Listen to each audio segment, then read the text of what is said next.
We really are. We have different tastes. We like different foods, different movies, different everything. And yet, at the core, are you crying? I know, it's like a sad. At the core of what we have in common is our shared humanity. That's what we have in common, is that we're on this rough journey together. Sometimes rough, sometimes joyous, it's all over the place, and we all have those experiences, and we all share it together. So even though on the surface, we all bring these different things, and we all like different things, we all are connected. We're all connected to each other, and we share a common humanity. And what our call is to hold each other up when we can't do it by ourselves, to be there. So we're talking about, the compassion games. We're talking about kindness and compassion this month. We're talking about being able to reach out to another. It's kind of like the turtle there, when you're rolled over, it's like, get up, come on, Judy, get up now, you can do this, and you love them through it. You love them through that and say, okay, I feel you, I know what it feels like, and I love you. Now it's time, okay? So pull up. So all of us have been there, and that's what this talk is about. It's about a connection. It's about being deeply connected with other people, so much so that you can be in them. Do you know what I'm saying? That you can understand them, that you are coming from something so deep. And I'm not talking about sympathy. I'll talk about that in a minute. But what I'm talking about is something called empathy. I read an article in Psychology Today, which was interesting, and it says, are you suffering from EDD? EDD. It was empathy deficit disorder. Okay? Now, there really isn't a term. That's the guy made it up. The psychologist made it up. But he says that that's the cause of all of the stuff that we go through, the conflict, the thing that robs us of our peace. He says it's the cause of all of the problems in the world, because we don't understand.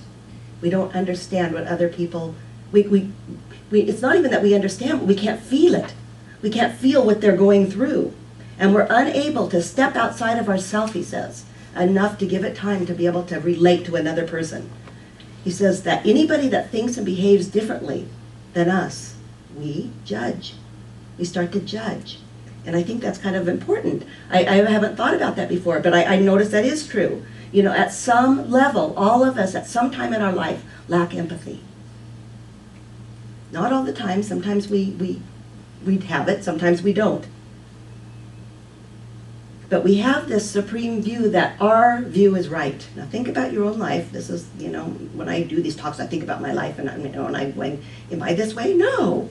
And then as I go deeper and I go deeper, I go, yeah, that's me. That's me too. It's my way or the highway. I have to be right. And if someone doesn't agree with me, there are times I go into judgment. Not with any of you. It happens more with family, because I know I'm right with family. Okay? But judgment is huge. Judgment is really huge. Leonard Jacobson calls it the original sin.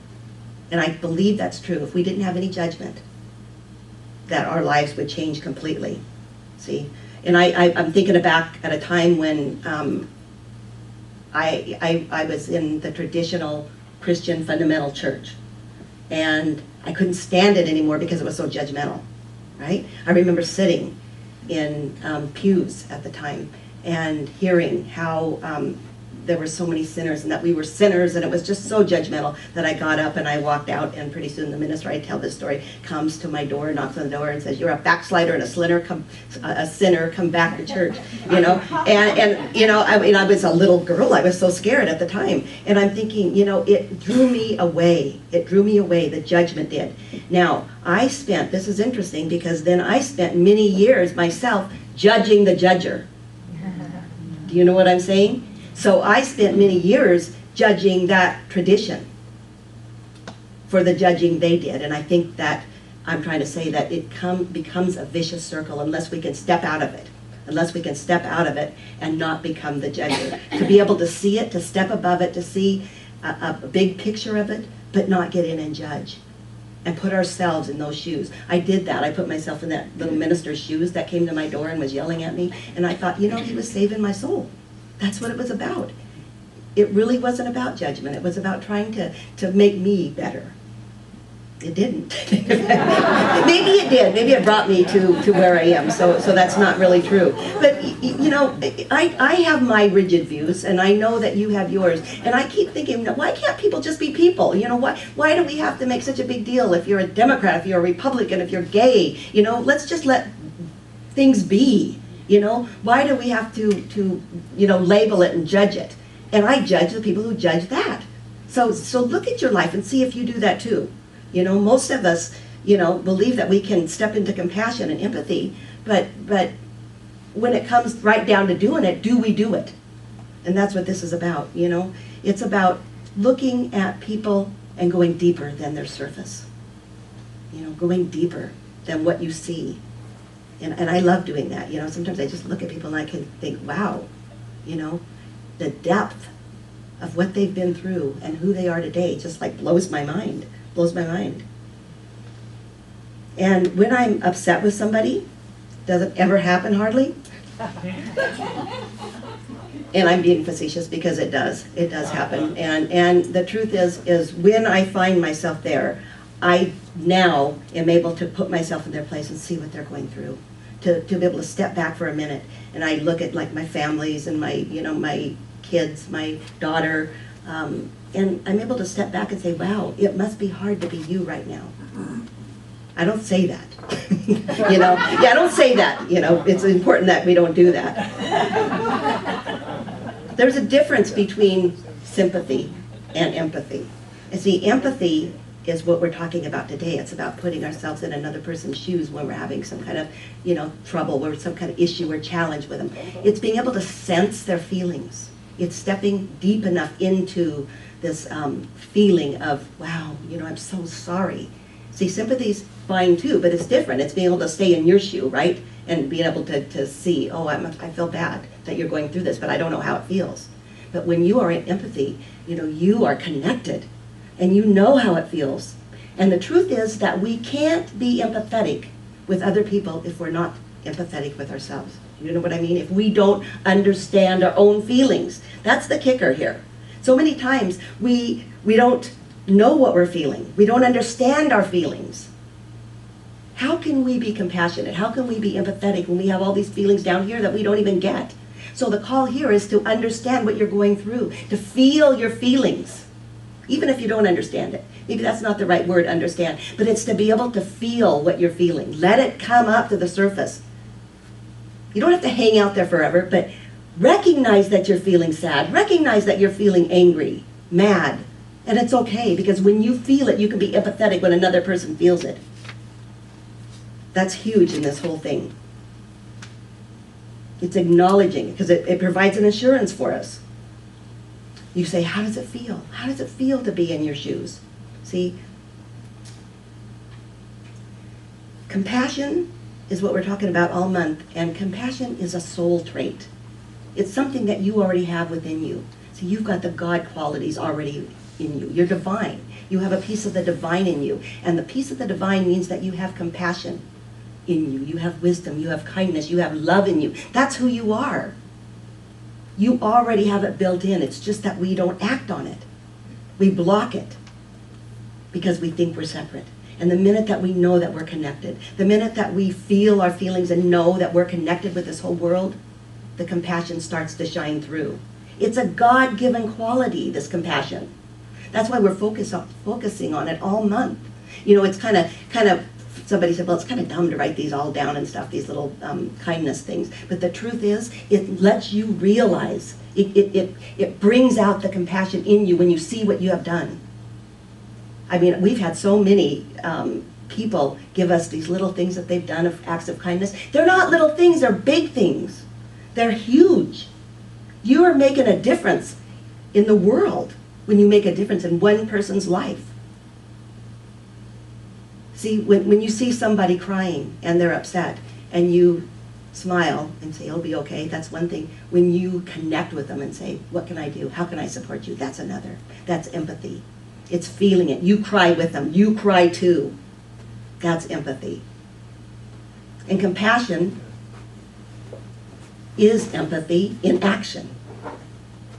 Now think about what that means. That's what compassion is doing something. When you do something with the empathy, that's compassion. And compassion is in all of the traditions. Do you know it's like a core teaching in every tradition? Do unto others as you would have others do unto you. It's in every single tradition. And guess what? It's always coupled with wisdom or with justice. So you can't have compassion and cry for the whole world and do nothing. You have to have some wisdom with it. In the Buddhist, I think it was Buddha who said you can't have compassion without wisdom. And in the Jewish tradition, they say you can't have compassion without discipline. You have to be able to know what to do. You can't just feel it and cry for the world. How many times have you turned on the TV, and I have done this, and it just devastates me. And all I want to do is cry. But when you start to know what's going on in the world and then make a little bit of a difference by these small acts of kindness, you make a huge difference. You don't have to do great things, just small things. The Jewish tradition says that just having a good heart is not enough.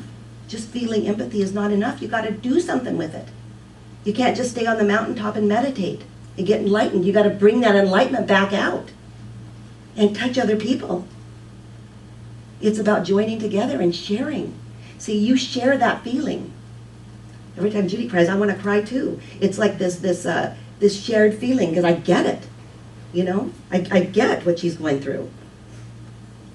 You know, when I look at people, and it's like, I said this a little earlier, it's like I look at your face, and all I see is your face at first when I don't know you, you know, that's just it.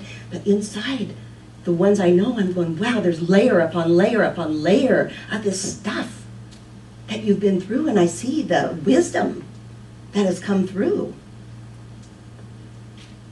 It's going deeper. See, it's when you have empathy, you go deeper. You go way deeper.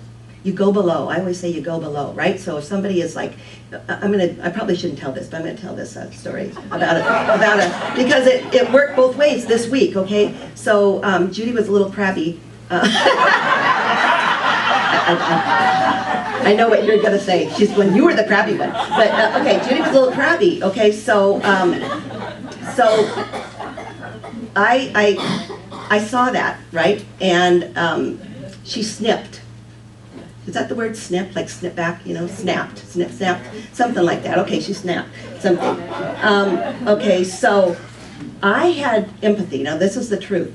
I could have taken, and I have done this before, not with Judy, because this doesn't happen to her. She doesn't do this. This is, you know, I had empathy because I knew something else was going on, right? And that's going below. Okay, later on in that week, a couple days ago, I was crabby, right? And I snapped, or I did something, and didn't say a word, right? Didn't say a word.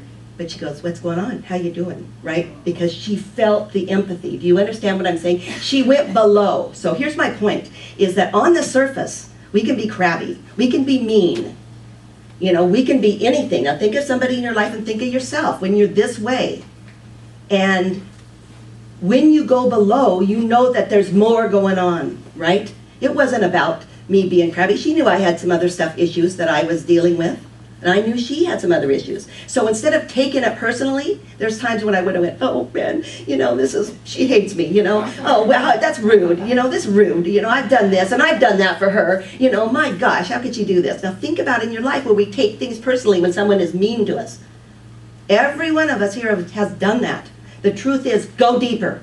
That's the call here. Go deeper and know what that's about. That's empathy. When you can go deeper and you know when something's out of character for somebody, you got to go deeper, and you got to feel what it is. I know Judy, she's hardly ever crabby, ever. So there's something going on. That's my invitation to you. You know, look at that. Use your compassion, your soul trait, your God-given soul trait of compassion to go below, to find that connection to other people. To connect, to know that see, when you hurt, I hurt. When we love each other, we hurt when the other hurts. And we're there to support each other through it.